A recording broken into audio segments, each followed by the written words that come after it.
Tonight I want to tell you a story about the first time that I accidentally joined a cult. And yes, that sentence implies that there was a second, and maybe a third, time that I accidentally joined a cult. But it's not that I'm that gullible, I just really like barbecue. And when people are trying to get you to join their weird-ass organization, there is a good amount of grilled brisket, and that shit is delicious. But the other reason that I almost accidentally joined a cult for the first time is that I will pretty much go from 0 to pants off if someone tells me they think I'm smart. Like, that is the compliment that just sends me. And in college, this is in college, and I'm like walking across campus, and this girl comes up to me and she's like, "Hey, your professors have told us that you are one of the smartest kids in class." And I was like, "Oh my god, pants off?" And she was like, "No." "We think you would be great for this amazing summer opportunity. Can I get your information?" And I was like, "Sure." And there were two things I should have noticed. Number one, which professors and what exactly did they say, because I actually wasn't that great of a student in college. And two, if she had been talking to someone about me, she probably would have already had my information and wouldn't have had to ask, whatever.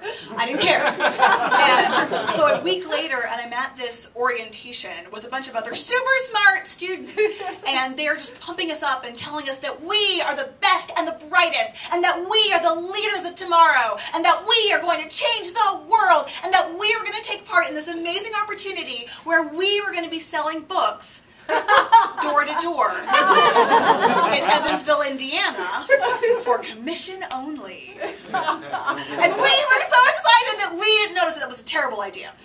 So like a month later, and we're all in Nashville for the rest of the training, and they're telling us the other sort of odds and ends of the gig.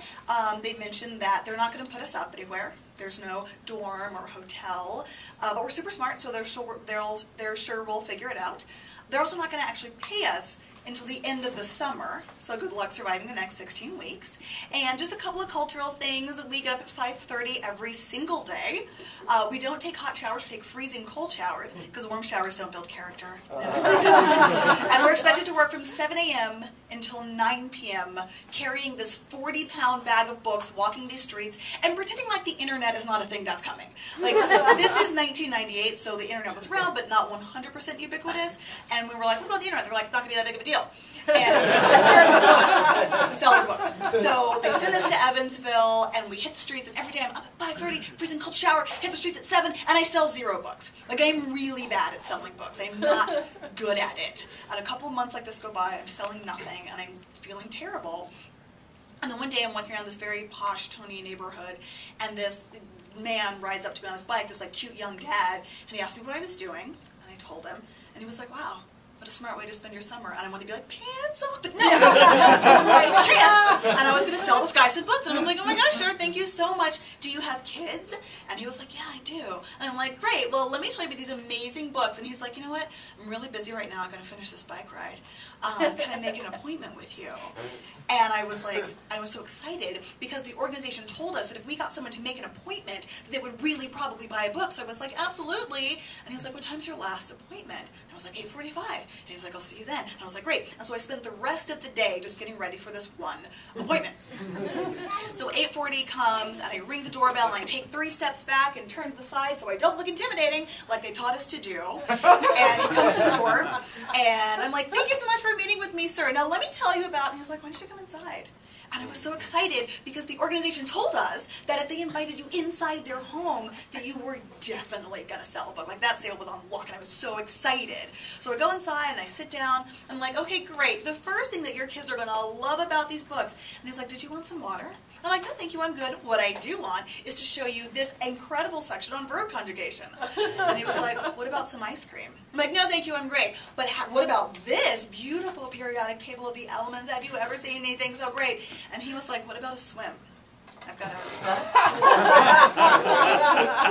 And that's when I looked around this house and realized that I didn't see any backpacks or piles of homework or sporting equipment or photos of children or children. And I said, "Oh my gosh, I'm so sorry. I totally forgot to ask. How old are your kids?"